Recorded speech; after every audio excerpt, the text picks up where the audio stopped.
ಎಲ್ಲರಿಗೂ ನಮಸ್ಕಾರ. ಈ ವಿಡಿಯೋ ನಾನು 2 ಪಾರ್ಟ್ಸ್ ನಲ್ಲಿ ಮಾಡಿದ್ರೆ, ಪಾರ್ಟ್ 1 ಪಾರ್ಟ್ 2 ಅಂತ. ಯಾಕಂದ್ರೆ ಇದು 2 ಸೆಷನ್ಸ್ ಮಾಡಿದ್ವಿ ಈ ಪೇಷಂಟ್ಗೆ. ಸೊ ಕ್ಲಾಸ್ 5 ಬಾಲ್ನೆಸ್ ಆದ್ರಿಂದ ಸ್ವಲ್ಪ ಡೆನ್ಸಿಟಿ ಬ್ಯಾಕ್ ಸೈಡ್ ಕಡಿಮೆ ಇರೋದ್ರಿಂದ ಒಂದು ಫಸ್ಟ್ ಸೆಷನ್ ಒಂದು ಆಲ್ಮೋಸ್ಟ್ 70% ಕವರ್ ಮಾಡಿದ್ವಿ, ಮತ್ತೆ ಸೆಕೆಂಡ್ 30% ಕವರ್ ಮಾಡಿ ಸೆಕೆಂಡ್ ಸೆಷನ್ ಮಾಡಿದ್ವಿ. ಅದರಿಂದ ಇದು ವಿಡಿಯೋ ದೊಡ್ಡದಾಗುತ್ತೆ ಅಂತ ಕಾರಣಕ್ಕಾಗಿ 2 ಪಾರ್ಟ್ಸ್ ನಲ್ಲಿ ಮಾಡಿದ್ರೆ, ದಯವಿಟ್ಟು 2 ಪಾರ್ಟ್ಸ್ ನೋಡಿದ್ರೆ ಪಾರ್ಟ್ 1 ಪಾರ್ಟ್ 2 ನಮಗೆ ಈ ತರ ಕೇಸಲ್ಲಿ ರಿಸಲ್ಟ್ಸ್ ಯಾವ ತರ ಬರ್ತಾವ ಅಂತ ನಿಮ್ಗೆ ಅರ್ಥ ಆಗುತ್ತೆ.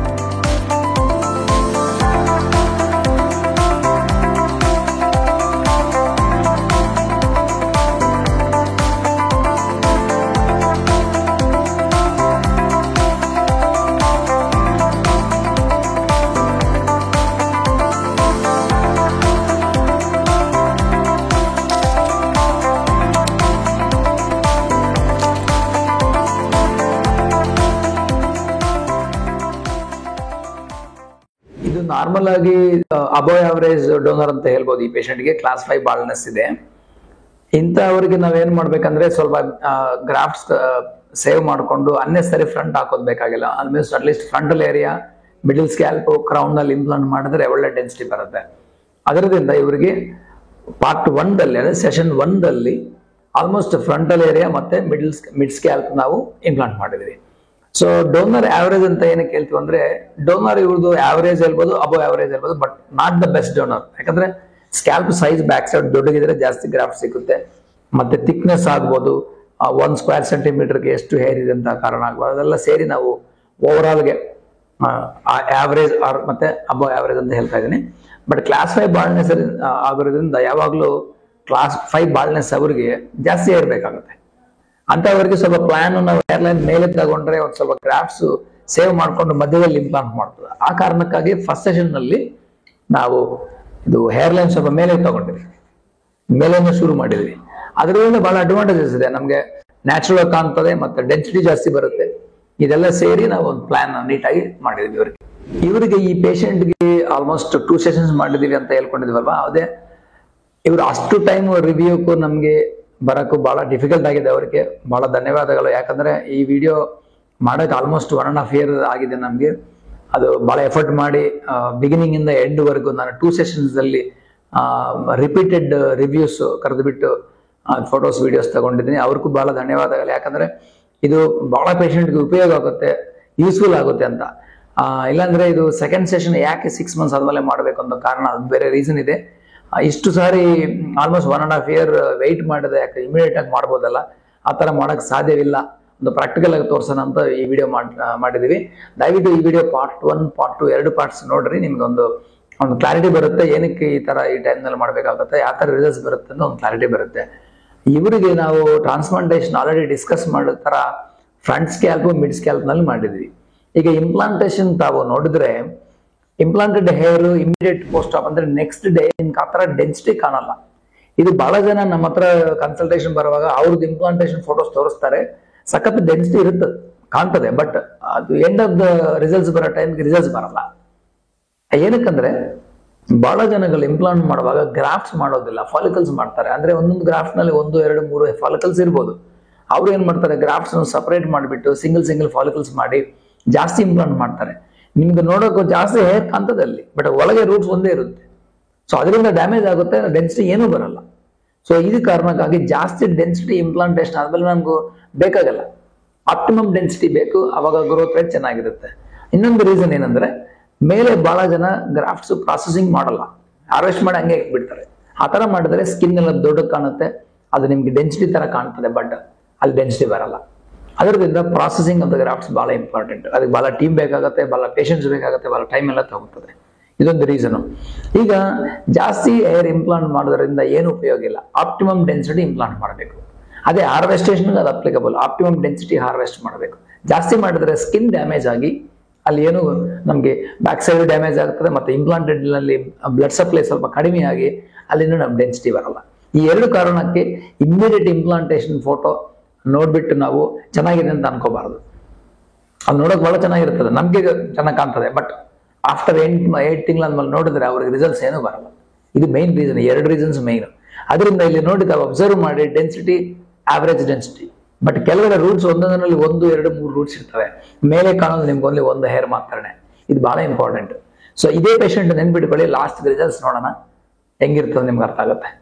ಮತ್ತೆ ಇಲ್ಲಿ ಅವ್ರಿಗೊಂದು ಸ್ಟ್ರಿಪ್ ಬ್ಯಾಂಡೇಜ್ ಹಾಕಿದೀವಲ್ವಾ, ಇದು ಸ್ವೆಲ್ಲಿಂಗ್ ಬರಬಾರದಂತ ಉದ್ದೇಶಕ್ಕಾಗಿ ಹಾಕಿದ್ವಿ. ಇದೆಲ್ಲ ಊದ್ಕೊಂತವೆ. ಸ್ಟ್ರಿಪ್ ಬ್ಯಾಂಡೇಜ್ ಇಲ್ಲ ಅಂದ್ರೆ ಎಲ್ಲ ಕಣ್ಣಲ್ಲೆಲ್ಲ ಸ್ವೆಲ್ಲಿಂಗ್ ಮತ್ತು ಸ್ವಲ್ಪ ನ್ಯೂಸೆನ್ಸ್ ಆಗುತ್ತೆ ಪೇಷಂಟ್ಗೆ. ಅದರಿಂದ ಇದು 3 ದಿನವರೆಗೂ ನಾವು ಪೇಷಂಟ್ಗೆ ಹಾಕೊಂಡು ಅಂತ ಹೇಳಿ ಮತ್ತೆ ರಿಮೂವ್ ಮಾಡ್ಬೋದು. ಅದ್ರ ಬಗ್ಗೆ ಮಾಹಿತಿಯಾಗಿ ನಿಮ್ ಕನ್ಸಲ್ಟ್ ಎಕ್ಸ್ಪರ್ಟ್ ಡಾಕ್ಟರ್ ಭೇಟಿಯಾಗಿ ಇನ್ಫಾರ್ಮೇಶನ್ ತಗೊಳ್ಳಿ. ಈಗ ಹಾರ್ವೆಸ್ಟೇಷನ್ ಬ್ಯಾಕ್ ಸೈಡ್ ಮಾಡಿದೀವಲ್ವಾ, ಡೋನರ್ ಸೇಫ್ ಡೋನರ್ ಲಿಮಿಟ್ ಒಳಗೆ ನಾವು ಹಾರ್ವೆಸ್ಟ್ ಮಾಡಿದ್ವಿ. ಅದೊಂದು ಲಿಮಿಟ್ ಇರುತ್ತದೆ, ಯಾವ ಏರಿಯಾದಲ್ಲಿ ಹಾರ್ವೆಸ್ಟ್ ಮಾಡಬಾರ್ದು, ಎಷ್ಟು ನಂಬರ್ ಹಾರ್ವೆಸ್ಟ್ ಮಾಡ್ಬೇಕಂತ ಒಂದು ಲಿಮಿಟ್ ಇರ್ತದೆ. ಅದು ಒಬ್ಬೊಬ್ಬರು ಪೇಷಂಟ್ಗೆ ಒಂದೊಂದು ತರ ಇರುತ್ತೆ. ಅದು ಬಹಳ ಮುಖ್ಯ. ಇಲ್ಲ ಅಂದ್ರೆ ಬ್ಯಾಕ್ ಸೈಡ್ ಡೋನರ್ ಡ್ಯಾಮೇಜ್ ಆಗುತ್ತೆ ನಿಮ್ಗೆ. ಸೊ ಈ ಪೇಷಂಟ್ಗೆ ಫಸ್ಟ್ ಸೆಷನ್ ಇಂಪ್ಲಾಂಟೇಷನ್ ಆಗಲಿ, ಪೋಸ್ಟ್ ಆಪರೇಟಿವ್ ಕೇರ್ ಆಗಲಿ ಚೆನ್ನಾಗಿದೆ. ಇಂಥ ಪೇಷಂಟ್ಗೆ ಸೆಕೆಂಡ್ ದಿನದಿಂದ ಏನ್ ಮಾಡ್ಬೇಕಂದ್ರೆ ಹೇರ್ ವಾಶ್ ಕಂಪಲ್ಸರಿ ಮಾಡ್ಬೇಕು. ಸ್ವಲ್ಪ ಪೇಷಂಟ್ ನನಗೆ ಹೇಳಿದ್ದಾರೆ ಹೇರ್ ವಾಶ್ 10 days ಮಾಡಬಾರ್ದು ಅಂತ. ಅದೆಲ್ಲ ಸುಳ್ಳು. ಗ್ಯಾರಂಟಿ ಸೆಕೆಂಡ್ ಡೇ ಇಂದ ಹೇರ್ ವಾಶ್ ಮಾಡಲೇಬೇಕು. ಅದೊಂದು ರೀತಿ ಇದೆ, ಅದೇ ಪ್ರಕಾರ ತಾವು ಮಾಡ್ಬೇಕಾಗುತ್ತೆ. ಮತ್ತೆ ಇನ್ನೊಂದು ಮುಖ್ಯ ವಿಷಯ, ಎವ್ರಿ 3 hours ನಾರ್ಮಲ್ ಸಲೈನ್ ಕೊಡ್ತೀವಲ್ವಾ, ಅದು ಸ್ಪ್ರೇ ಮಾಡ್ತಾ ಇರಬೇಕು. ಗ್ರಾಫ್ಟ್ಸ್ ವೆಟ್ ಇರಬೇಕು. ಅಟ್ಲೀಸ್ಟ್ ಡೇ 1 ಇಂದ ಡೇ 11, 12 ವರ್ಕ್. ಸೊ ಅದು ಬಹಳ ಮುಖ್ಯ.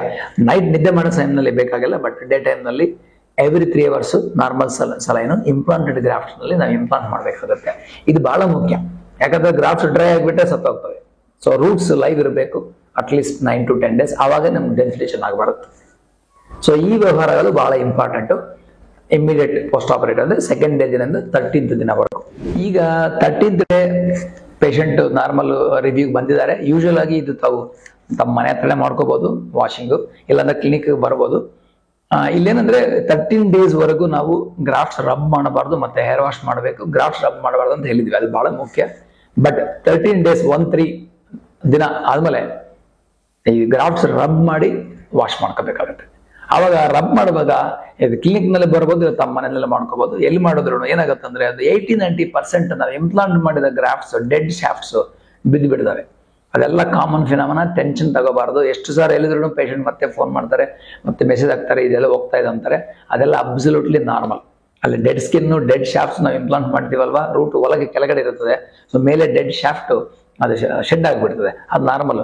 ಸೊ ಎಲ್ಲ ಗ್ರಾಫ್ಟ್ಸ್ ಕ್ಲೀನ್ ಆದ್ಮೇಲೆ ಎಲ್ಲ ಖಾಲಿ ತರ ಕಾಣ್ತದೆ. ಓನ್ಲಿ 10-20% ಮಾತ್ರ ಅಲ್ಲಿ ಮಿಕ್ತದೆ. ಸೊ ಅದೆಲ್ಲ ನಾರ್ಮಲ್ ಫಿನಾಮಿನಾ. ಅದ್ರ ಬಗ್ಗೆ ಏನು ಚಿಂತೆ ಮಾಡಬಾರ್ದು, ಅದು ನಾರ್ಮಲ್ ಅಂತ ತಿಳಿಸ್ಕೊಳ್ಳಿ. ಮತ್ತೆ ಈ 20% ವಿತಿನ್ 1 or 2 months ಅಲ್ಲಿ ಟೋಟಲ್ ಆಗಿ ಫಾಲ್ ಆಗಿಬಿಟ್ಟು ನಿಮ್ಗೆ ಟೋಟಲ್ ಮುಂದೆ ಬಾಳ್ನೆಸ್ ಹೆಂಗಿದೆ ಅದೇ ತರ ಕಾಣ್ತದೆ. ಮತ್ತೆ ನೆಕ್ಸ್ಟ್ ಹೊಸ ಏರ್ ಬರೋವರೆಗೂ. ಆದ್ರೆ ಒಳಗೆ ರೂಟ್ ಇರುತ್ತೆ, ಅದು ಮತ್ತೆ ಗ್ರೋ ಆಗುತ್ತೆ. ಸೊ ಅದು ಟೆನ್ಷನ್ ತಗೋಬಾರ್ದು ಯಾರಾದ್ರೂ. ಅದು ಕಾಮನ್ ಅಂತ ಅರ್ಥ ಮಾಡ್ಕೋಬೇಕು. ಈ 13 ದಿನದಲ್ಲಿ ನಾವು ವಾಶ್ ಮಾಡುವಾಗ ಬ್ಯಾಕ್ ಸೈಡ್ ಡೋನರ್ ಅಬ್ಸರ್ವ್ ಮಾಡಿದ್ರೆ ಆಲ್ಮೋಸ್ಟ್ ಎಲ್ಲ ನಾವು ಶೇವ್ ಮಾಡಿ ಯಾರು ಗ್ರಾಫ್ಟ್ ತಗೊಂಡಿರ್ತೀವಲ್ವಾ, ಅದು ಬಹಳ ಗ್ಯಾಪ್ಸ್ ಕಾಣ್ತದೆ. ಏನು ತೊಂದರೆ ಇಲ್ಲ. ಬಟ್ 1 ತಿಂಗಳು 1 month ಆದ್ಮೇಲೆ ನಿಮ್ಗೆ ಅರ್ಥ ಆಗೋದು ಯಾವ ತರ ನಿಮಗೆ ಡೋನರ್ ಡಿಪ್ಲೀಟ್ ಆಗಿದೆ, ಡೋನರ್ ಡ್ಯಾಮೇಜ್ ಆಗಿದೆ, ಡೋನರ್ ನ್ಯಾಚುರಲ್ ಇದೆಯಾ ಅಂತ. ಅದಕ್ಕಾಗಿ ನಿಮ್ಗೆ ಟ್ರಾನ್ಸ್ಪ್ಲಾಂಟೇಶನ್ ಮಾಡಿದ ತಕ್ಷಣ ಇಂಪ್ಲಾಂಟೇಶನ್ ನೋಡ್ಬಿಟ್ಟು ಚೆನ್ನಾಗಿದೆ ಅಂತ ಅನ್ಕೋಬಾರ್ದು. ಮತ್ತೆ 13 days ಆದ್ಮೇಲೆ ಬ್ಯಾಕ್ ಸೈಡ್ ಎಲ್ಲ ಚೆನ್ನಾಗಿದೆಯಲ್ಲ ಹೋಗಿದೆಯಲ್ಲ ಅಂತ ಅನ್ಕೋಬಾರ್ದು. ಇದೆಲ್ಲ ರಿಸಲ್ಟ್ಸ್ ಕಾಣೋದು ಆಫ್ಟರ್ 8 ತಿಂಗಳು ಆದ್ಮೇಲೆ. ಅದಕ್ಕಾಗಿ ಬಹಳ ಕ್ಲಿನಿಕ್ಸ್ ಗಳಲ್ಲಿ ನಿಮ್ಗೆ ಇಂಪ್ಲಾಂಟೇಶನ್ ತೋರಿಸ್ಬಿಟ್ಟು ಚೆನ್ನಾಗಿದೆ ಅಂತ ಹೇಳ್ತಾರೆ. ನಾನು ಎಷ್ಟು ಇನ್ಸ್ಟಾಗ್ರಾಮ್ದಲ್ಲಿ, ಫೇಸ್ಬುಕ್ ನಲ್ಲಿ ನೋಡಿದ್ದೀನಿ. ಬಹಳ ಡೆನ್ಸಿಟಿ ಕಾಣ್ತದೆ, ಅನ್ಬಿಲೀಬಲ್ ಡೆನ್ಸಿಟಿ ಕಾಣ್ತದೆ. ಅದೆಲ್ಲ ಸಿಂಗಲ್ ಗ್ರಾಫ್ಟ್ಸ್ ವಿತೌಟ್ ಪ್ರಾಸೆಸಿಂಗ್ ಮಾಡಿ ತಮ್ಮ ನೋಡೋಕ್ಕೂ ಸೂಪರ್ ಕಾಣ್ತದೆ. ಬಟ್ ಫೈನಲ್ ಔಟ್ಕಮ್ ಬರಲ್ಲ. ಹೇರ್ ಟ್ರಾನ್ಸ್ಪ್ಲಾಂಟೇಶನ್ ನಲ್ಲಿ ಆವಾಗ ಔಟ್ಕಮ್ ನಂಗೆ ಬೇಕಾಗಿಲ್ಲ. ಹೆಂಗ್ ಇಂಪ್ಲಾಂಟ್ ಮಾಡ್ತೀರಾ, ಏನ್ ಮಾಡ್ತದೆ ಬೇರೆ. ಎಂಡ್ ಆಫ್ ದ ಸೆಷನ್ ಅಂದ್ರೆ 8 ತಿಂಗಳು ಆದ್ಮೇಲೆ ಬರೋ ರಿಸಲ್ಟ್ಸ್ ಮಾತ್ರ ಫೈನಲ್ ಅಂತ ಅರ್ಥ ಮಾಡ್ಕೋಬೇಕು. ಸೊ ಇಂಪ್ಲಾಂಟೇಶನ್ ಫೋಟೋ ನೋಡ್ಕೊಂಡು ಚೆನ್ನಾಗಿದೆ ಅಂತ ಅನ್ಕೋಬಾರ್ದು, ಬ್ಯಾಕ್ ಸೈಡ್ ಹೆಂಗಾಗಿದೆ ಅದೆಲ್ಲ ನೋಡಬಾರ್ದು. ಸೊ ಈಗ 13 ದಿನ ಆದ್ಮೇಲೆ ವಾಶ್ ಮಾಡಿ ಬ್ಯಾಕ್ ಸೈಡ್ ನೋಡಿದ್ರೆ ಆಲ್ಮೋಸ್ಟ್ ಡ್ಯಾಮೇಜಿಂಗ್ ಆಗಿತರ ಎಲ್ಲರದ್ದು ಕೇಸ್ನ ಸೇಮ್ ಕಾಣ್ತದೆ. ಬಟ್ ಆಫ್ಟರ್ 1 month 1.5 month ನೋಡ್ಬಿಟ್ಟು ಡೋನರ್ ಚೆನ್ನಾಗಿದೆಯಾ ಅಂತ ನಿಮ್ಗೆ ಅರ್ಥ ಆಗ್ಬೇಕು. ಈಗ ನಮ್ಮ ಪೇಷಂಟ್ ನಲ್ಲಿ ನೋಡೋಣ, ಆಫ್ಟರ್ 1.5 2 months ಬಗ್ಗೆ ಮತ್ತೆ ಬರ್ತಾರೆ, ನೋಡೋಣ ಅವ್ರಿಗೆ ಡೋನರ್ ಯಾವ ತರ ಇಂಪ್ರೂವ್ಮೆಂಟ್ ಆಗಿದೆ ಅಂತ ನಾವು ಅರ್ಥ ಮಾಡ್ತೀವಿ. ಈಗ ಮತ್ತೆ 2 months ರಿವ್ಯೂ ಕಾಲ್ ಮಾಡಿದೀನಿ. ಪೇಷಂಟ್ ಇಷ್ಟು ಸಾರಿ ಬರಕ್ಕೆ ಇಂಟ್ರೆಸ್ಟ್ ತೋರಿಸಿದೆ ಅಂದ್ರೆ ಬಹಳ ಧನ್ಯವಾದಗಳು ಅವ್ರಿಗೆ. I am very happy and thankful from our patient side also. ಯಾಕಂದ್ರೆ ಆ ಥರ ಬರೋದು ಅಂತ ಇಷ್ಟು ಈಸಿ ಅಲ್ಲ ಪೇಷಂಟ್ಗೆ. ಸೊ ಇವ್ರಿಗೆ ಈಗ 2 months ನಲ್ಲಿ ನೋಡಿದ್ರೆ ಬ್ಯಾಕ್ ಸೈಡ್ ಫ್ರಂಟ್ ಸೈಡ್ ಎಲ್ಲ ಉದುರೋಗಿದೆ, ಹೇರ್ ಸೇಮ್ ಬಾಳ್ನೆಸ್ ತರ ಕಾಣ್ತದೆ. ಅದು ನಾರ್ಮಲ್ ಫಿನಾಮಿನಾ. ಸ್ವಲ್ಪ ಜನಕ್ಕೆ ಇಚ್ಚಿಂಗ್ ಇರ್ಬೋದು, ನಮ್ನೆಸ್ ಇರ್ಬೋದು, ಅದೆಲ್ಲ ಕಾಮನ್. ಈ ನಮ್ನೆಸ್ ಎಲ್ಲ ಕಡಿಮೆ ಆಗ್ಬಿಡ್ತದೆ ಇನ್ನು 1 month 2 month 3 months ಒಳಗೆ ಎಲ್ಲ ಕಡಿಮೆ ಆಗ್ಬಿಡ್ತದೆ. ಸ್ವಲ್ಪ ಜನಕ್ಕೆ ಬರಲ್ಲ, ಸ್ವಲ್ಪ ಜನಕ್ಕೆ ಬರ್ತದೆ. ಸೊ ಈಗ ಬ್ಯಾಕ್ ಸೈಡ್ ಅವ್ರು ನೋಡಿದ್ರೆ ಡೋನರ್ ನಾರ್ಮಲ್ ಯಥಾಸ್ಥಿತಿ ಅಂದ್ರೆ ನಾರ್ಮಲ್ ಬಂದ್ಬಿಟ್ಟಿದೆ. ಫ್ರಂಟ್ ಬಿಫೋರ್ ಟ್ರಾನ್ಸ್ಪ್ಲಾಂಟ್ ಯಾವ ತರ ಇತ್ತು ಅದೇ ತರ ಇದೆ ಈಗ. ಇವಾಗ ಚೆಕ್ ಮಾಡ್ಬೇಕಾಗತ್ತೆ ನಿಮ್ ಡೋನರ್ ಚೆನ್ನಾಗಿದೆಯಾ ಇಲ್ಲ ಅಂತ. ಇದು ಬ್ಯೂಟಿಫುಲ್. ಈ ತರ ಏನಕ್ಕಾಗಿದೆ ಅಂದ್ರೆ ನಾವು ಹಾರ್ವೆಸ್ಟ್ ಮಾಡುವಾಗ ವಿತಿನ್ ಸೇಫ್ ಡೋನರ್ ಲಿಮಿಟ್ ಒಳಗೆ ನಾವು ಹಾರ್ವೆಸ್ಟ್ ಮಾಡಿದೀವಿ. ಅಂದ್ರೆ ಅಲ್ಲಿ ಒಂದು 10 ಗ್ರಾಫ್ಟ್ಸ್ ಇದ್ರೆ ನಾವು ಓನ್ಲಿ 2, 3, 4 ಮ್ಯಾಕ್ಸಿಮಮ್ ತಗೋಬಹುದು. 6 ತಗೊಂಡ್ರೆ ಅಲ್ಲಿ ಖಾಲಿಯಾಗಿ ಅಲ್ಲಿ ಬಾಲ್ನೆಸ್ ಬಂದ್ಬಿಡ್ತದೆ. ಸೊ ಈಗ ಡೋನರ್ ಒಂದ್ಸಲ ಅಬ್ಸರ್ವ್ ಮಾಡಿದಿರ್ತಾವೆ, ಬ್ಯೂಟಿಫುಲ್ ಆಗಿದೆ. ಈ ಟೈಮ್ ನಲ್ಲಿ ಅವ್ರು ಟ್ರಿಮ್ಮಿಂಗ್ ಮಾಡ್ಕೋಬಹುದು, ಏನಾದ್ರೂ ಮಾಡ್ಕೋಬಹುದು. ಸೊ ಅದರಿಂದ ಹಾರ್ವೆಸ್ಟೇಷನ್ ಚೆನ್ನಾಗಿ ಮಾಡಿದಾರೆ ಇಲ್ವಾ ಅಂತ ಗೊತ್ತಾಗ್ಬೇಕಂದ್ರೆ ನಾವು ಅಟ್ಲೀಸ್ಟ್ 1.5 month ಆದ್ಮೇಲೆ ನೋಡ್ಬೇಕಾಗುತ್ತೆ. ಇಲ್ಲಿ ಹಾರ್ವೆಸ್ಟೇಷನ್ ಅಲ್ಲ, ಅಕ್ಕಪಕ್ಕದಲ್ಲಿ ಡ್ಯಾಮೇಜ್ ಆಗಬಾರ್ದು ಗ್ರಾಫ್ಟ್ಸ್. ಡ್ಯಾಮೇಜ್ ಮಾಡಿದ್ರೆ ಬ್ಯಾಕ್ ಸೈಡ್ ಎಲ್ಲ ನಮಗೆ ಡ್ಯಾಮೇಜ್ ಆಗ್ಬಿಡ್ತದೆ. ಈ ಪೇಷಂಟ್ ನಲ್ಲಿ ನೋಡಿ ಎಕ್ಸಲೆಂಟ್ ಡೋನರ್ ಮೇಂಟೆನೆನ್ಸ್ ಮಾಡಿದ್ದೇವೆ ಅಂದ್ರೆ ಸೆಕೆಂಡ್ ಸೆಷನ್, ಥರ್ಡ್ ಸೆಷನ್ ಮಾಡಬಹುದು. ಅದು ಮೇನ್ ಇಂಪಾರ್ಟೆಂಟ್ ಪಾಯಿಂಟ್ಸ್. ಇದೆಲ್ಲ ಕ್ವಾಲಿಟಿ ಟ್ರಾನ್ಸ್ಪ್ಲಾಂಟ್ ನಲ್ಲಿ ಒಂದು ಪಾರ್ಟ್ಸ್ ಗಳು. ಕ್ವಾಲಿಟಿ ಟ್ರಾನ್ಸ್ಪ್ಲಾಂಟ್ ಅಂದ್ರೆ ಏನು ಅಂತ ಹೇಳ್ತಾರೆ, ಇದೊಂದು ಹಾರ್ವೆಸ್ಟೇಷನ್, ಡೋನರ್ ಮೇಂಟೆನೆನ್ಸ್, ಇದೆಲ್ಲ ಡೋನರ್ ಮ್ಯಾನೇಜ್ಮೆಂಟ್, ಒಂದು ಕ್ವಾಲಿಟಿ ಆಫ್ ದ ಟ್ರಾನ್ಸ್ಪ್ಲಾಂಟ್ ಅಂತ. ಆಫ್ಟರ್ 3 ತಿಂಗಳು ಆದ್ಮೇಲೆ ಬಹಳ ಜನಕ್ಕೆ ಟೆನ್ಷನ್ ಸ್ಟಾರ್ಟ್ ಆಗುತ್ತೆ. ಯಾಕಂದ್ರೆ ಅಕ್ಕಪಕ್ಕ ಫ್ರೆಂಡ್ಸ್, ಫ್ಯಾಮಿಲಿ ಅವರ್ಸ್ ಎಲ್ಲ ಕೇಳ್ತಾರೆ ಹೇರ್ ಬರ್ತಾ ಇಲ್ಲ ಅಂತ. ಬಟ್ ಬರಲ್ಲ ಹೇರು, ಅಟ್ಲೀಸ್ಟ್ ಮಿನಿಮಮ್ 8 months ಬೇಕೇ ಬೇಕು. 3 monthsಗೆ ಏನಾಗುತ್ತೆ ಅಂದ್ರೆ ಸ್ವಲ್ಪ ಜನಗಳಿಗೆ ಆಲ್ಮೋಸ್ಟ್ ಫಾಲ್ ಎಲ್ಲ ಆಗ್ಬಿಟ್ಟು ಸ್ವಲ್ಪ ಬ್ಲಾಕಿಶ್ ತರ ಕಾಣಬಹುದು. ಸ್ವಲ್ಪ ಜನಕ್ಕೆ ಇಲ್ಲ ಅಂದ್ರೆ ಏನು ಚೇಂಜು ಕಾಣಲ್ಲ. ಸೊ ಸೆಕೆಂಡ್ ಮಂತ್ ಹೆಂಗಿದೆಯಾ, ಥರ್ಡ್ ಮಂತ್ ಹಂಗೆ ಇರುತ್ತೆ. ಸೊ ಅದರಿಂದ ಏನು ನೋಡಕ್ ಹೋಗ್ಬೇಡಿ ಸೆಕೆಂಡ್, ಥರ್ಡ್ ಮಂತ್ ಅಲ್ಲಿ. ಸೊ ಇದೊಂದು ಈಗ ಎಲ್ಲರೂ ಯಾರು ಟ್ರಾನ್ಸ್ಪ್ಲಾಂಟ್ ಮಾಡಿದ್ರು ಬರೋದು 8 ತಿಂಗಳಿಗೆ ಬರ್ತದೆ. ಇದೊಂದು ಡ್ರಾಬ್ಯಾಕ್ ಇದೆ, ಇದೊಂದು ಅಡ್ವಾಂಟೇಜ್ ಇದೆ. ಡ್ರಾಬ್ಯಾಕ್ ಏನಂದ್ರೆ ಈಗ ಒಳ್ಳೆ ಡಾಕ್ಟರ್ ಮಾಡಿದ್ರೆ ಕಾನ್ಫಿಡೆಂಟ್ ಆಗಿ ನಿಮ್ಗೆ ಹೇಳಿದ್ರೆ 8 ತಿಂಗಳಾದ್ಮೇಲೆ ಹೇರ್ ಬರ್ತದಂತ ತೊಂದರೆ ಇಲ್ಲ. ಯಾರೋ ಒಬ್ರು ಮಾಡ್ಬಿಟ್ಟು ಬೇರೆ ಕಡೆ ಹೋಗ್ಬಿಡ್ತಾರ ಅಂತ ಅನ್ಕೊಳ್ಳಿ, ಯಾವಾಗ ಪ್ರಾಬ್ಲಮ್ ಆಗುತ್ತೆ. ಯಾಕಂದ್ರೆ ಟ್ರಾನ್ಸ್ಪ್ಲಾಂಟ್ ಮಾಡಿದ ತಕ್ಷಣ 8 ತಿಂಗಳು ಫಾಲೋ ಅಪ್ ಮಾಡೋದು ಬಹಳ ಕಷ್ಟ. ನಿಮ್ ಕೈಗೆ ಡಾಕ್ಟರ್ ಸಿಗಲ್ಲ. ಅವರು ಡಾಕ್ಟರ್ ಆದ್ರೆ ಪರವಾಗಿಲ್ಲ, ಬಟ್ ಬೇರೆಯವರು ಸ್ವಲ್ಪ ಕ್ಲಿನಿಕ್ ಅವ್ರು ನಿಮ್ ಕೈಗೆ ಸಿಗೋದಿಲ್ಲ. ಅವಾಗ 8 ತಿಂಗಳವರೆಗೂ ವೆಯ್ಟ್ ಮಾಡೋದು ಪೇಷಂಟ್ ಸ್ವಲ್ಪ ಕಾನ್ಫಿಡೆನ್ಸ್ ಆಗುತ್ತೆ. ಬಟ್ ನನ್ನ ಪ್ರಕಾರ ಇಂಡಿಯನ್ ಸ್ಟ್ಯಾಂಡರ್ಡ್ಸ್ ನಲ್ಲಿ 80% ಆಫ್ ಜನಗಳಿಗೆ 8 ತಿಂಗಳಿಗೆ ಬರ್ತದೆ. ಅದೇನು ಟೆನ್ಷನ್ ತಗೊಳ್ಳೋದು ಏನು ಬೇಕಾಗಿಲ್ಲ. ಅನ್ಫಾರ್ಚುನೇಟ್ಲಿ ಇದು ಬರ್ತಾ ಇದೆಯಾ ಇಲ್ಲ ಗೊತ್ತಾಗಕ್ಕೆ 6.5-7 months ಬೇಕಾಗುತ್ತೆ. ಅದೊಂದು ಅನ್ಫಾರ್ಚುನೇಟ್. ಯಾಕಂದ್ರೆ ಪೇಷಂಟ್ ಅಷ್ಟುವರೆಗೂ ಕಾಯಬೇಕು. ಅಷ್ಟವರೆಗೂ ಡಾಕ್ಟರ್ ಒಳ್ಳೆ ಟಚ್ ನಲ್ಲಿ ಇದು ಸ್ವಲ್ಪ ಸಪೋರ್ಟ್ ಕೊಟ್ಟರೆ ಅವ್ರಿಗೆ ಸ್ವಲ್ಪ ಖುಷಿ ಅನಿಸ್ತದೆ. ಯಾರಾದ್ರೂ ಕಾಯ್ಗೆ ಸಿಗಲ್ಲ ಅಂತ ಅನ್ಕೊಳ್ಳಿ, ಯಾರೋ ಸ್ವಲ್ಪ ಚಿಕ್ಕ ಕ್ಲಿನಿಕ್ಸ್ಗಳು ಅವ್ರಿಗೆ ತೊಂದರೆ ಆಗುತ್ತೆ.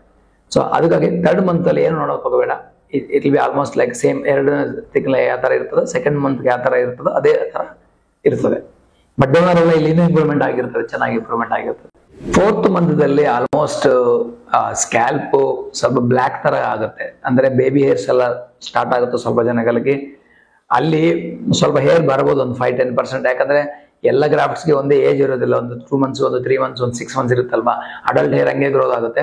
ಸೊ ಅವ್ರಿಗೆ ಸ್ವಲ್ಪ ಸ್ಕ್ಯಾಲ್ಪ್ ಎಲ್ಲ ಬ್ಲ್ಯಾಕಿಶ್ ಕಲರ್ ಆಗುತ್ತೆ. ಅದೊಂದು ಗುಡ್ ಸೈನ್. ಸ್ವಲ್ಪ ಜನಕ್ಕೆ ಅದನ್ನು ಆಗೋದಿಲ್ಲ. ಸ್ವಲ್ಪ ಜನಕ್ಕೆ ಬಹಳ ಡೆನ್ಸಿಟಿನೂ ಬರ್ಬೋದು. ಸೊ ಅದಕ್ಕಾಗಿ 4th month ನಲ್ಲಿ ಯೂಶುವಲ್ ಆಗಿ 80% ಜನಗಳಿಗೆ ಸ್ವಲ್ಪ ಸ್ಕಿನ್ ಎಲ್ಲ ಬ್ಲ್ಯಾಕ್ ಆಗುತ್ತೆ. ಅಂದ್ರೆ ಹೇರ್ ಸ್ಟಾರ್ಟ್ ಆಗಿದೆ ಅಂತ ಅರ್ಥ. ಸೊ ಅವಾಗ ಅವರು ರೊಟೀನ್ ಮಲ್ಟಿವೈಟಮಿನ್ಸ್ಗಳು ಅದೆಲ್ಲ ಯೂಸ್ ಮಾಡ್ಕೋಬಹುದು, PRP ತಗೋಬಹುದು, ಅದು ಮುಂದೆ ತಗೋಬಹುದು. But 4th month, end of 4th month ಅಲ್ಲಿ ಏನು ಡೆನ್ಸಿಟಿ ನಿಮ್ಗೆ ಕಾಣೋದಿಲ್ಲ, ಜಸ್ಟ್ ಶುರು ಆಗುತ್ತೆ ಗ್ರೋತ್ ಬರೋದು. ಅದು ಈ ಟೈಮ್ ನಲ್ಲಿ ಸ್ವಲ್ಪ ಜನಗಳಿಗೆ ಪಿಂಪಲ್ಸ್ ಬರ್ಬೋದು, ಇಚ್ಚಿಂಗ್ ಬರ್ಬೋದು. ಅದೆಲ್ಲ ನಾರ್ಮಲ್, ಅದೆಲ್ಲ ಸೆಲ್ಫ್ ಸಬ್ಸೈಡಿಂಗ್. ಅದೇನು ಟೆನ್ಷನ್ ತಗೊಂಡೋದಿಲ್ಲ. ಚೆನ್ನಾಗಿ ಮಾಡಿದ್ರೆ ಇದೆಲ್ಲ ಏನೂ ಆಗೋದಿಲ್ಲ. ಸೊ 4th month ವರೆಗೂ ಏನು ಡೆನ್ಸಿಟಿ ನೋಡಕ್ ಹೋಗ್ಬೇಡಿ. ಈಗ 6 months ರಿವ್ಯೂದಲ್ಲಿ ಆಲ್ಮೋಸ್ಟ್ ಸ್ಕಿನ್ ಕಾಣೋದಿಲ್ಲ, ಆಲ್ಮೋಸ್ಟ್ ಬ್ಲ್ಯಾಕ್ ಆಗುತ್ತೆ ಹೇರ್ ಎಲ್ಲ. ಸ್ವಲ್ಪ adult baby hair adult hair ತರ ಕನ್ವರ್ಟ್ ಆಗಿ ಥಿಕ್ನೆಸ್ ಜಾಸ್ತಿ ಆಗಿ ನಮ್ಗೆ ಲೈಟ್ ಪಾಸ್ ಆಗೋದಿಲ್ಲ. ಅವಾಗ ಬ್ಲ್ಯಾಕ್ ಕಾಣ್ತದೆ scalp. Very good sign. End of 6 monthsಗೆ ಸ್ವಲ್ಪ ಜನಗಳಿಗೆ ಆಲ್ಮೋಸ್ಟ್ ಡೆನ್ಸಿಟಿ ಜಾಸ್ತಿ ಬರ್ಬೋದು, ಸ್ವಲ್ಪ ಜನಕ್ಕೆ ಬರಲ್ಲ. ಸೊ ಇಲ್ಲಿ ಏನಂದ್ರೆ ಆಲ್ಮೋಸ್ಟ್ ನಿಮಗೆ ನೇಕೆಡ್ ಆಗಿ ಚೇಂಜ್ ಕಾಣ್ತದೆ. ಎಂಡ್ ಆಫ್ 6 monthsಗೆ ಆಲ್ಮೋಸ್ಟ್ ಮಿರರ್ ಅಲ್ಲಿ ನೋಡಿದ್ರೆ ಬಿಫೋರ್ ಆಫ್ಟರ್ ಚೇಂಜ್ ಕಾಣ್ತದೆ. ಸೊ 6 month ಅನ್ನೋದು ಒಂದು kind of milestone. But ಸ್ವಲ್ಪ ಜನಗಳಿಗೆ ಇಲ್ಲಿ 20% ಅವ್ರಿಗೆ ಏನು ಬರಲ್ಲ. ಸೊ 80% ಮಾತ್ರನೇ ಸ್ವಲ್ಪ ಚೇಂಜ್ ಕಾಣ್ತದೆ, ಥಿಕ್ನೆಸ್ ಜಾಸ್ತಿ ಆಗಿ ಬ್ಲ್ಯಾಕ್ ಕಾಣ್ತದೆ. ಸೊ ಅದೊಂದು ನಾವು ಬ್ಯೂಟಿಫುಲ್ ಆಗಿ ಅಬ್ಸರ್ವ್ ಮಾಡ್ಬೋದು. ಈಗ ಇಲ್ಲಿ ಡೋನರ್ ಅಬ್ಸರ್ವ್ ಮಾಡಿದ್ರೆ ಬ್ಯೂಟಿಫುಲ್ ಆಗಿ ನ್ಯಾಚುರಲ್ ಆಗಿ ಇರ್ತದೆ ಡೋನರ್. ಅಂದ್ರೆ ಏನು, ಈಗ ಈ ರೆಡಿ ಫಾರ್ ಸೆಕೆಂಡ್ ಸೆಷನ್ ಅಂತ ಅರ್ಥ ಮಾಡ್ಕೋಬೇಕು. ಇದು ಒಳ್ಳೆ ಡಾಕ್ಟರ್ಸ್ ಮಾಡಿದ್ರೆ ಡೋನರ್ ಆ ತರ ಪ್ರಿಸರ್ವ್ ಮಾಡ್ಬೋದು, ಇಲ್ಲಾಂದ್ರೆ ಡೋನರ್ ಹಾಳಾಗುತ್ತೆ. 8 months ರಿವ್ಯೂಗೆ ಬಂದಿದೆ ಪೇಷಂಟ್. ಇದು ಈಗ ನೋಡಿದ್ರೆ ನ್ಯಾಚುರಲ್ ಆಗಿ ಹೇರ್ ಲೈನ್ ಆಲ್ರೆಡಿ ಕಾಣ್ತಾ ಇದೆ, ಕೋಮ್ ಮಾಡ್ತಾರ, ಸ್ವಲ್ಪ ಡೆನ್ಸಿಟಿ ಬಂದಿದೆ. 80% ಗ್ರೋತ್ ಕಂಪ್ಲೀಟ್ ಆಗಿದೆ ಇವರಿಗೆ. ಈಗ ಎನಿ ಟೈಮ್ ಸೆಕೆಂಡ್ ಸೆಷನ್ ಮಾಡಬಹುದು ನಾವು. ಬಟ್ ಇನ್ನೂ ಡೆನ್ಸಿಟಿ ಬರುತ್ತೆ. ಇನ್ನು 10 months, 12 months, 14 months ವರೆಗೂ ಡೆನ್ಸಿಟಿ ಬರ್ತಾ ಇರ್ತದೆ. ಸೊ 80% to 90% ಮಾತ್ರನೇ ಈಗ ಬಂದಿದೆ. ಈಗ ನೋಡಿದ್ರೆ ನ್ಯಾಚುರಲ್ ಹೇರ್ ಲೈನು ಒಳ್ಳೆ ಬ್ಲೆಂಡಿಂಗ್ ಆಗಿದೆ ಮಧ್ಯ ಸ್ಕ್ಯಾಲ್ಪ್ದಲ್ಲಿ. ಡೋನರ್ ನೋಡಿದ್ರೆ ಬ್ಯೂಟಿಫುಲ್ ಆಗಿ ಹಂಗೆ ಮೇಂಟೈನ್ ಮಾಡಿದೀವಿ. ಇಲ್ಲಿ ಇಂಪಾರ್ಟೆಂಟ್ ಪಾಯಿಂಟ್ಸ್ ಏನ್ ನೋಟ್ ಮಾಡ್ಬೇಕಂದ್ರೆ natural hair line, reasonably good density, best donor management. ಈಗ ಸೆಕೆಂಡ್ ಸೆಷನ್ ನಲ್ಲಿ ಮತ್ತೆ ಹೇರ್ ಲೈನ್ ಮುಂದೆ ಹಾಕ್ಬೋದು, ಡೆನ್ಸಿಟಿ ಮಾಡ್ಬೋದು, ಮತ್ತೆ ಮಧ್ಯ ಸ್ಕ್ಯಾಲ್ಪ್ ನಲ್ಲಿ ಡೆನ್ಸಿಟಿ ಆಡ್ ಮಾಡ್ಬೋದು. ಕ್ರೌನ್ ನಲ್ಲಿ ನಮ್ ಪ್ರಯಾರಿಟಿ ಇದೆ, ಕ್ರೌನ್ ನಲ್ಲಿ ಇಂಪ್ಲಾಂಟ್ ಮಾಡ್ತೀವಿ ಈಗ. ಮತ್ತೆ ಡೋನರ್ ಇನ್ನೂ ಒಂದ್ಸಾರಿ ಮಾಡಿದ್ರೆ ಏನು ಡ್ಯಾಮೇಜ್ ಆಗೋದಿಲ್ಲ. ಸೊ ಇವಾಗ ನಮ್ಗೆ ಡಬಲ್ ಡೆನ್ಸಿಟಿ ಮಾಡೋ ಅವಕಾಶ ಇದೆ. ದಯವಿಟ್ಟು ಈ ಪೇಷಂಟ್ ಪಾರ್ಟ್ 2 ವಿಡಿಯೋ ನೋಡ್ರಿ, ಯಾಕಂದ್ರೆ ಸೆಕೆಂಡ್ ಸೆಷನ್ ಮಾಡಿದ್ವಿ, ಅದನ್ನು ಫಾಲೋ ಅಪ್ ಡೇ 1 ಇಂದ ಎಂಡ್ ವರ್ಕ್ ಮಾಡಿದ್ರಿ. ಒಳ್ಳೆ results front and back. First ಹೆಂಗಿದ್ರು, ಆದ್ಮೇಲೆ ಆಫ್ಟರ್ 2 ಸೆಷನ್ಸ್ ಆದ್ಮೇಲೆ ಹೆಂಗಿದ್ರು ನಿಮ್ಗೆ ಅರ್ಥ ಆಗುತ್ತದೆ. ಈಗ ಈ ಪೇಷಂಟ್ ನಲ್ಲಿ ಒಂದೇ ಸೆಷನ್ ಟೋಟಲ್ ಗ್ರಾಫ್ಸ್ ಎಲ್ಲ ಸೇರಿ ಒಂದೇ ಸೆಷನ್ ಮಾಡಿದ್ರೆ ನಾವೇನ್ ರಿಸಲ್ಟ್ ತೋರಿಸ್ತಾ ಇದೀವಿ ಅದೆಲ್ಲ ಅರ್ಧನೂ ಬರಲ್ಲ, ಯಾಕಂದ್ರೆ ಡ್ಯಾಮೇಜ್ ಆಗುತ್ತೆ, ಅದು ಪಾಸಿಬಿಲಿಟಿ ಇಲ್ಲ. ಸೊ ಆಲ್ವೇಸ್ ನಮ್ಗೆ ಡೋನರ್ ಗ್ರಾಫ್ಟ್ಸ್ ಕಡಿಮೆ ಇರ್ತದೆ, ಅದರಿಂದ ಎಷ್ಟು ಮ್ಯಾಕ್ಸಿಮಮ್ ಆಗಿ ಯುಟಿಲೈಸ್ ಮಾಡ್ಕೊಂಡ್ರೆ ಅಷ್ಟು ಮ್ಯಾಕ್ಸಿಮಮ್ ಆಗಿ ನಮ್ಗೆ ಗ್ರೋತ್ ಬರ್ತದೆ. ಅದರಿಂದ ಇದು ಕಾರಣಕ್ಕಾಗಿ 2 ಸೆಷನ್ಸ್ ಮಿನಿಮಮ್ ಗ್ಯಾಪ್ ನಲ್ಲಿ ಮಾಡ್ಬೇಕಂತ ಹೇಳ್ತೀವಿ. ಮತ್ತೆ ಈ ಕೇಸ್ ಸಪೋಸ್ ಬಿಯರ್ಡ್ ಆದ್ರೆ ನೆಕ್ಸ್ಟ್ ಡೇನೆ ಮಾಡ್ಬೋದು. ನಾವು ಮಾಡಿರೋದು ಓನ್ಲಿ ಸ್ಕ್ಯಾಲ್ಪ್ ಇಂದ ಇವರಿಗೆ ಸ್ಕ್ಯಾಲ್ಪ್ಗೆ. ಸೊ ಸೆಕೆಂಡ್ ಪಾರ್ಟ್ ವಿಡಿಯೋ ನೋಡ್ರಿ ಫಾರ್ ಫೈನಲ್ ರಿಸಲ್ಟ್ಸ್ ಗೋಸ್ಕರ. ನಿಮ್ಗೆ ಟೋಟಲ್ ಡೀಟೇಲ್ಸ್ ಪೇಷಂಟ್ ಡೇ 1 ಇಂದ ಡೇ ಎಂಡ್ ವರ್ಕ್ ನಿಮ್ಗೆ ಅರ್ಥ ಆಗುತ್ತೆ. ಈ ವಿಡಿಯೋದಲ್ಲಿ ಕನ್ಕ್ಲೂಷನ್ ಏನಂದ್ರೆ ಪೇಷಂಟ್ ಎಂಡ್ ರಿಸಲ್ಟ್ಸ್ ನೋಡ್ಬೇಕು. ಏನಕ್ಕೆ 2 ಟೈಮ್ಸ್ ಮಾಡಬೇಕು with in gaps, minimum gap of 6 months ಅಂತ, ಇದೆಲ್ಲ ನಿಮ್ಗೆ ಅರ್ಥ ಆಗಬೇಕು. ನೆಕ್ಸ್ಟ್ ಏನಂದ್ರೆ ಈಗ ಸುಮ್ಮನೆ ಇಂಪ್ಲಾಂಟೆಡ್ ಡೆನ್ಸಿಟಿ ಚೆನ್ನಾಗಿ ಕಾಂದ್ರೆ ಅದೇ ತರ ಡೆನ್ಸಿಟಿ ಫೈನಲ್ ರಿಸಲ್ಟ್ ಬರಲ್ಲ ಅಂತ ಹೇಳಕ್ಕೊಂದು ನಾನು ಇಂಪ್ಲಾಂಟೇಶನ್ ಫೋಟೋನು ವಿಡಿಯೋ ತೋರಿಸಿದೀನಿ. ಸೊ ಅವ್ರದ್ದು ಇಂಪ್ಲಾಂಟೇಶನ್ ಡೆನ್ಸಿಟಿ ಯಾವ ತರ ಇದೆ ನೋಡೋಕೆ ಕಡಿಮೆ ಕಾಣ್ತದೆ, but end of the result ಚೆನ್ನಾಗಿ ಕಾಣ್ತದೆ. ಏನಕ್ಕಂದ್ರೆ ಅಲ್ಲಿ ಕೆಳಗಡೆ ರೂಟ್ಸ್ ಜಾಸ್ತಿ ಇರ್ತವೆ, ಮೇಲೆ ಒಂದೇ ಒಂದು ಶಾಫ್ಟ್ ಇರ್ತದೆ. ನಮಗೆ ಬೇಕಾಗಿರೋ ರೂಟ್ಸ್, ಶಾಫ್ಟ್ ಏನು ಜಾಸ್ತಿ ಬೇಕಾಗಿಲ್ಲ. ನಮ್ ಬೇರೆ ಕಡೆ ನೋಡಿದ್ರೆ ಬಹಳ ಪೇಷಂಟ್ ನನಗೆ ತೋರಿಸ್ತಾರೆ ಫುಲ್ ಡೆನ್ಸಿಟಿ ಇರ್ತದೆ ಇಂಪ್ಲಾಂಟೇಶನ್ ಟೈಮ್ ನಲ್ಲಿ 6000 7000 ತೋರಿಸ್ತಾರೆ, ಫುಲ್ ಸ್ಕ್ಯಾಲ್ಪ್ ಅಲ್ಲ ಡೆನ್ಸಿಟಿ ಇರ್ತದೆ, ಬಟ್ ರಿಸಲ್ಟ್ಸ್ ಬರೋ ಟೈಮ್ಗೆ ಏನೂ ಬರಲ್ಲ. ಅದು ಬಿಕಾಸ್ ಸಿಂಗಲ್ ಫಾಲಿಕಲ್ಸ್ ಇಂಪ್ಲಾಂಟ್ ಮಾಡಿಬಿಟ್ಟು ಸಿಂಗಲ್ ಮತ್ತೆ ಸ್ಕಿನ್ ಪ್ರಾಸೆಸ್ ಮಾಡಲ್ಲ, ಹಂಗೆ ಇಂಪ್ಲಾಂಟ್ ಮಾಡ್ತಾರೆ. ಅದರಿಂದ ಜಾಸ್ತಿ ಕಾಣ್ತದೆ, ಅಲ್ಲಿ ಇರಲ್ಲ ರೂಟ್ಸ್. ಕೆಳಗಡೆ ರೂಟ್ಸ್ ಇಂಪಾರ್ಟೆಂಟ್ ನನಗೆ. ಸಪೋಸ್ ನಾವು ಇಂಪ್ಲಾಂಟ್ ಮಾಡುವಾಗ ಒಂದು 10 ಗ್ರಾಫ್ಟ್ ಆಚೆಗಡೆ ನೋಡ್ಬಿಟ್ರೆ ಎಷ್ಟು ರೂಟ್ಸ್ ಇದಾವೆ, ಎಷ್ಟು ಡ್ಯಾಮೇಜ್ ಇದಾವೆ ಗೊತ್ತಾಗುತ್ತೆ. ಅದಕ್ಕೆ ಏನು ಪ್ರಿಕಾಷನ್ ತಗೋಬೇಕು ಅಂತ ಒಬ್ಬೊಬ್ಬರು ಪೇಷಂಟ್ ಒಂದೊಂದು ಥರ ಇರುತ್ತೆ. ಆ ಇಂಪ್ಲಾಂಟೇಷನ್ ಮಾಡುವಾಗ ಚೆಕ್ ಮಾಡ್ಬೇಕು ನಾವು. ಸೊ ಇದೆಲ್ಲ ಕ್ವಾಲಿಟಿ ಟ್ರಾನ್ಸ್ಪ್ಲಾಂಟ್ ನಲ್ಲಿ ಮಾತ್ರನೇ ಸಾಧ್ಯ. ಸೊ ದಯವಿಟ್ಟು ಸೆಕೆಂಡ್ ಪಾರ್ಟ್ ವಿಡಿಯೋ ಈ ಪೇಷಂಟ್ ನೋಡ್ರಿ, ನಮ್ಗೊಂದು ಅರ್ಥ ಆಗ್ತದೆ. I am very thankful for this patient, ಯಾಕಂದ್ರೆ ಇಷ್ಟು ಸಾರಿ ರಿವ್ಯೂ ಬಂದ್ಬಿಟ್ಟು ಬೇರೆ ಪೇಷಂಟ್ಸ್ ಹೆಲ್ಪ್ ಮಾಡಕ್ಕೆ ಬಹಳ ಯೂಸ್ ಆಗಿದೆ ಇದು. Thanks for watching our videos. Thank you.